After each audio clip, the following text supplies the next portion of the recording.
Muy buenas noches, amigos del Club Cuántico, bienvenidos a un nuevo programa. Es un gusto estar junto a ustedes en esta nueva semana desde Radio Universitaria FM y nuestro canal online en YouTube. Les damos la bienvenida junto a Marco Corgini para conversar sobre otro tema muy interesante en ciencias. ¿Qué tal, Marco? Hola Ingrid, mucho gusto de estar nuevamente con todos ustedes en este su Club Cuántico en la temporada 2022 para hablar de ciencia, tecnología y mucho más. Y esta semana escogimos un tema súper interesante que ha dado resultados importantes en las últimas semanas y se trata de la fusión nuclear. La fusión nuclear, bueno, es la contraparte de la fisión nuclear. Para contextualizar un poco el tema y empezar de inmediato, la fisión nuclear consiste en no dividir, pero separar elementos de un núcleo atómico y producir energía. Esta energía producida además tiene algunos residuos que son los residuos radioactivos que son conocidos por todos nosotros y han sido el principio fundamental de las centrales nucleares de potencia que se han usado en el mundo durante muchos años. La fusión nuclear, a diferencia de la fisión nuclear, consiste en unir núcleos y formar unos nuevos. Entonces, el tema que vamos a tratar ahora tiene que ver con la fusión de isótopos de hidrógeno. Generalmente, y es lo que vamos a ver ahora, no me voy a referir a todos los tipos de isótopos, pero se usan núcleos de deuterio y de tritio. El hidrógeno es un protón con un electrón en diferentes órbitas y sus isótopos, los dos primeros son el deuterio, que es un protón con un neutrón, y el tritio, que son dos protones y un neutrón. Ahora, estos, bajo ciertas condiciones específicas, se unen ambos, siempre que no estén los electrones, eso es una cuestión importante, y producen una nueva partícula, un nuevo núcleo, que es el núcleo de helio 4, que tiene dos protones y dos neutrones, liberan además un neutrón y energía. Bueno, ese es el proceso principalmente en el caso de la fusión que nosotros vamos a estudiar ahora. Existen otros procedimientos que es el deuterio-deuterio, pero no son en general los más usados. Este es un procedimiento, la fusión, digamos, que no se da naturalmente en nuestro planeta. Se da así en el espacio, en las estrellas, en el Sol. Y es por la alta cantidad de calor que se requiere. Claro, y tiene que ver con el confinamiento, porque tú lo que vas a tratar en realidad es un conjunto de partículas que están a grandes velocidades. Y hay un motivo por el cual tienen que estar a grandes velocidades. Ahora esas grandes velocidades se traducen en temperaturas muy altas. Estoy hablando de 100 millones de grados Celsius o 180 millones de grados Celsius. Es decir, son temperaturas inimaginables para nosotros. Eso se produce naturalmente en el Sol porque, bueno, además estas partículas tienen que estar confinadas. En el caso del Sol, esos confinamientos se producen por la misma gravitación, la fuerza gravitacional del Sol. En el caso de la Tierra eso no es posible, entonces tenemos dos tipos de confinamiento para estas partículas, que son el confinamiento electromagnético, o sea, con campos electromagnéticos, y el confinamiento inercial. Y el que se usa en los casos que vamos a tratar ahora es el confinamiento electromagnético. Ahora hay una cuestión importante. Necesitamos aumentar la velocidad por una razón muy sencilla, la temperatura. Cuando tú aumentas la temperatura de este material, ¿cierto?, el deuterio con el tritio, lo que pasa es que los electrones abandonan las órbitas en los núcleos. Una vez que los abandonan, quedan solamente los núcleos, protones, neutrones, etc., y comienzan a grandes velocidades a aproximarse. Como la fuerza eléctrica, hay una interacción eléctrica que impide que se acerquen, porque van a tener solamente, como los electrones abandonaron el núcleo, abandonaron las órbitas, tenemos partículas con cargas positivas y las cargas negativas están en otro lado. Entonces, cuando se van acercando, esta fuerza eléctrica tiende a que se repelan. Y por eso se necesita tanta velocidad para que logren finalmente fusionarse. Es decir, para que comience a actuar la interacción fuerte, que es la que permite mantener las partes de los núcleos unidos. Ese es el motivo por el cual se necesita partículas a grandes temperaturas, es decir, a grandes velocidades. Ese es el punto más importante. Y para que se produzca esto, ¿en qué tipo de material, digamos, trabajamos? Es un tipo de gas, ¿cierto? Es un plasma. El hecho de que los electrones dejen las órbitas que están asociadas a los núcleos las constituye en un nuevo estado de la materia que es plasma. Ahora, no es que los electrones abandonen totalmente el sistema, sino que las cargas positivas quedan en una región y las negativas en otra, para mantener la neutralidad del sistema total. Pero uno puede tratar las cargas positivas en forma individual, o sea, es decir, la fusión se va a producir precisamente entre esas cargas positivas. Ese es el problema. Y a eso denominamos plasma. Claro, el plasma es un tipo de gas de muy alta temperatura y con carga eléctrica. Con características físicas muy especiales y de hecho se le considera un nuevo estado de la materia, aparte de todos los que ya conocemos. Uh-huh. Cuéntame, ¿qué tipo de características deben tener los espacios en donde se trabaja esto? Bueno, hay un problema que tiene que ver con cómo puedes manejar ese gas. El gas tiene que estar confinado, si no, no tiene ningún sentido para poder almacenar la energía, claro, y para poder transformarla en otra. Bueno, eso, como te dije, es muy complicado porque a altas temperaturas, si interactúa con las paredes del sistema, lo que va a pasar es que las va a degradar. Es decir, no va a poder quedar confinado. Entonces existen dos métodos en general, conocidos en general, puede que existan otros, que son el confinamiento magnético, o sea, a través de campos magnéticos, y el otro es el confinamiento inercial, que tiene que ver con la inercia del gas. Los que vamos a discutir ahora tienen que ver con confinamiento magnético. Entonces, lo que sucede es que este gas, este plasma, queda confinado en unas cámaras que se llaman cámaras toroidales, y que de hecho tienen un acrónimo que es el tokamak, que viene de una palabra rusa que en el fondo quiere decir cámara toroidal con bobinas magnéticas. Toroidal es una forma tipo rosca, como una dona. Rosca, como esa que nosotros comemos en los restaurantes, ¿no es cierto? Una dona y con un cafecito, exactamente tiene la misma forma. Entonces, ese campo toroidal que produce este instrumento, esta construcción, además va acompañado con otros campos de otro tipo que permiten que el gas esté confinado en esta región. Ahora hay un punto que es muy importante. Hay ecuaciones que permiten definir cuál es la densidad que necesito de plasma con tiempo determinado para producir las fusiones. Entonces, hay una desigualdad muy conocida, ¿cierto?, que dice que si tengo un plasma a muy alta densidad, entonces necesito muy poco tiempo. Cuando hablo de poco tiempo, muy poco, ¿eh? Son milésimas de segundo.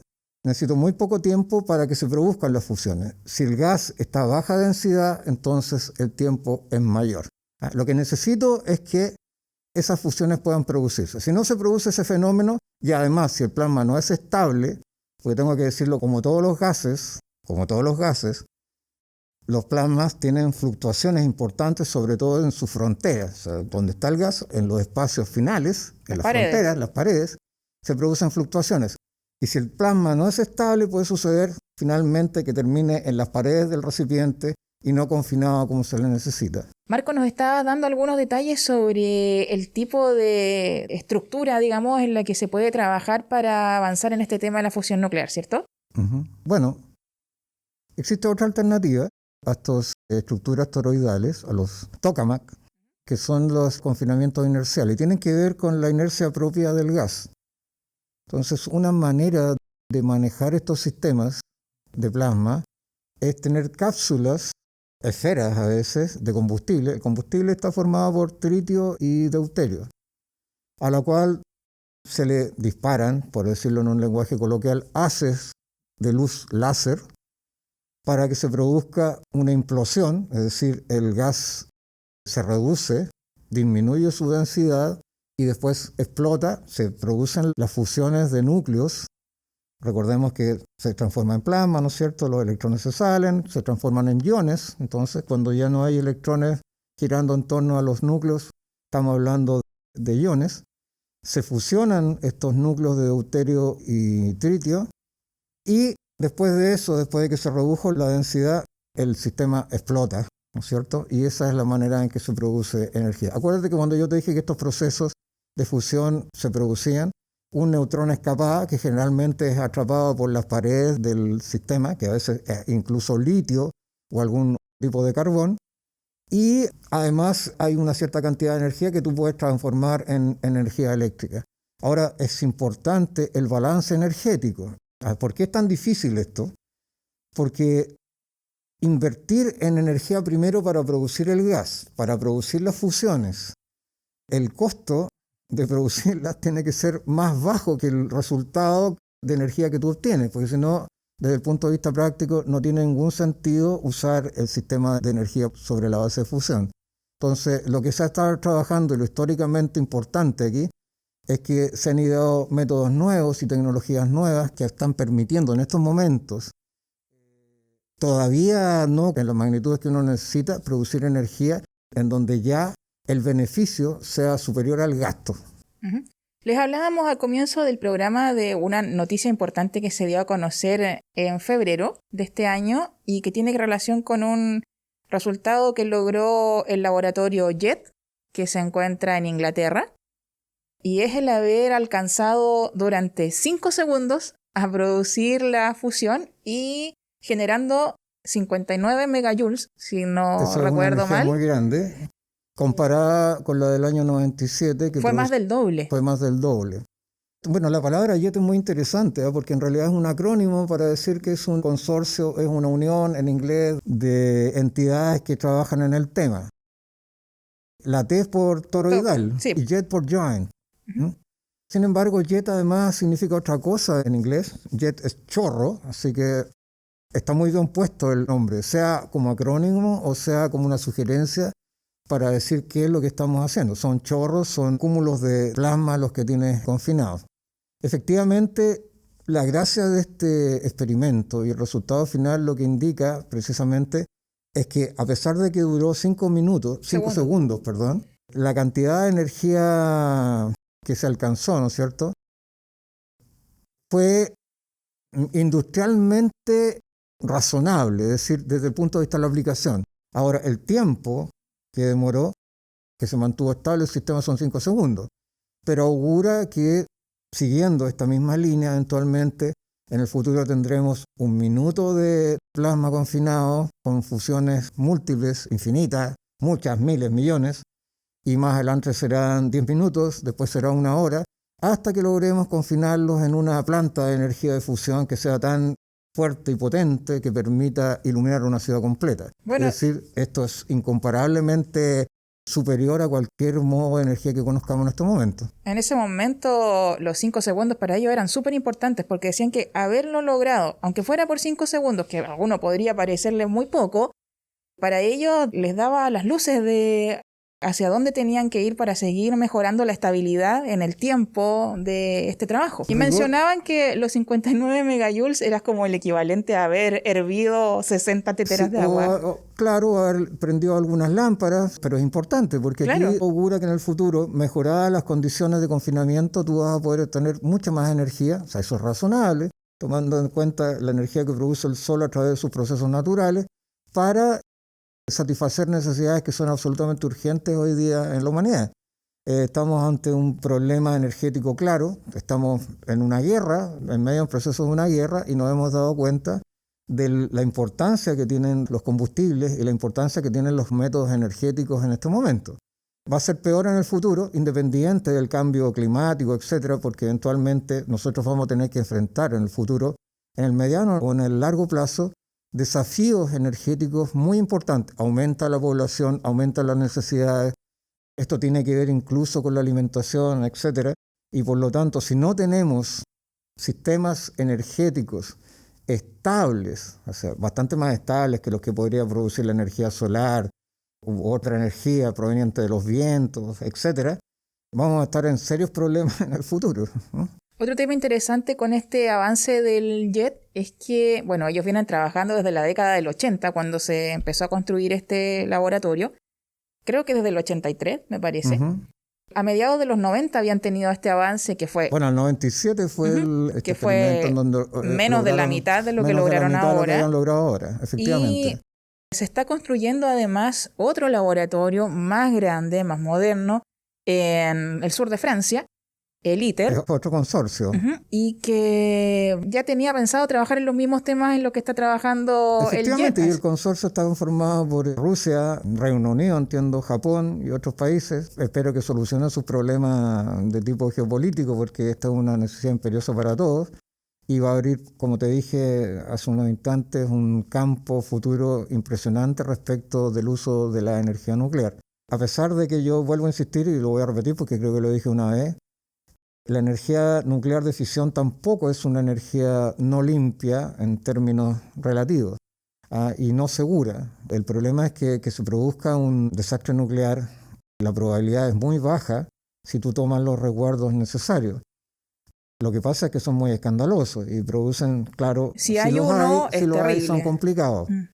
Quiero recordar también que Chile hizo una comisión chilena, me parece que fue durante uno de los periodos de la presidenta Bachelet, en donde existió una comisión que debatió el tema o analizó el tema de producir plantas nucleares en Chile. Se desmitificaron un montón de puntos respecto de la peligrosidad de la energía nuclear. No sé si eso está bien difundido a través de la población, pero además las conclusiones fue que no se podía instalar no porque fuera peligrosa, sino porque Chile no había desarrollado recursos humanos suficientes como para llevarlo a cabo. Argentina tenía programas nucleares importantes y creo que nosotros hemos perdido mucho tiempo en tomar decisiones de esta naturaleza. En el programa de hoy hablamos sobre fusión nuclear y, Marco, hay un tema que no hemos tocado y son las ventajas de la fusión que podría tener una vez que se desarrolle ya en el futuro en materia de seguridad, eficiencia. Claro, y de costo. Uh-huh. El combustible nuclear, en este caso el deuterio, que tú lo obtienes sin ningún problema. El tritio tampoco es un material imposible de obtener. O sea, son muy accesibles, no es como el uranio. El uranio sí es complicado y es costoso. En este caso, el combustible es inagotable. Es como los procesos nucleares en el sol. Algunos lo sacan del agua del mar. El deuterio desde el agua del mar, y el tritio se puede obtener por otros medios, pero tampoco es algo terriblemente complicado. Por lo tanto, como te dije, es una posibilidad energética absolutamente viable para el futuro.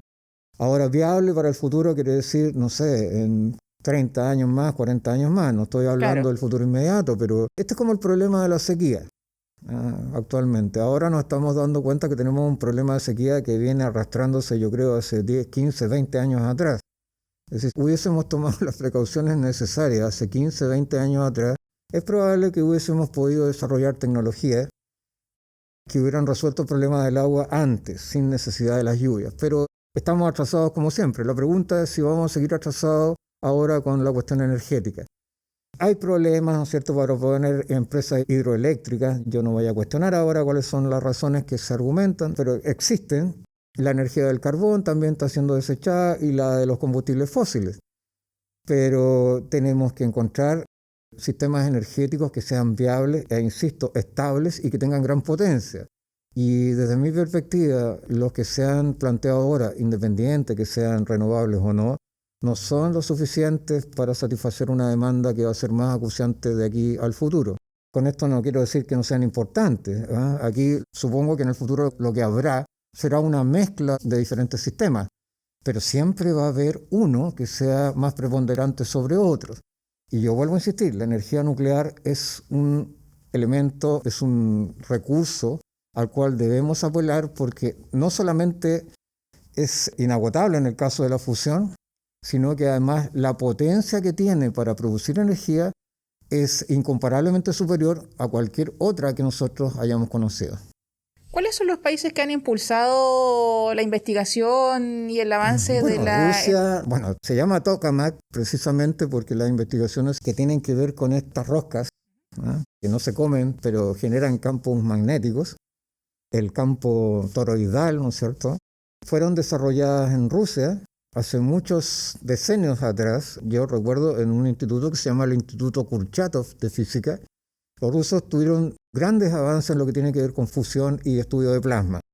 Eso son famosos y por eso participan además de este consorcio de países que están planeando desarrollar la energía de fusión en el futuro.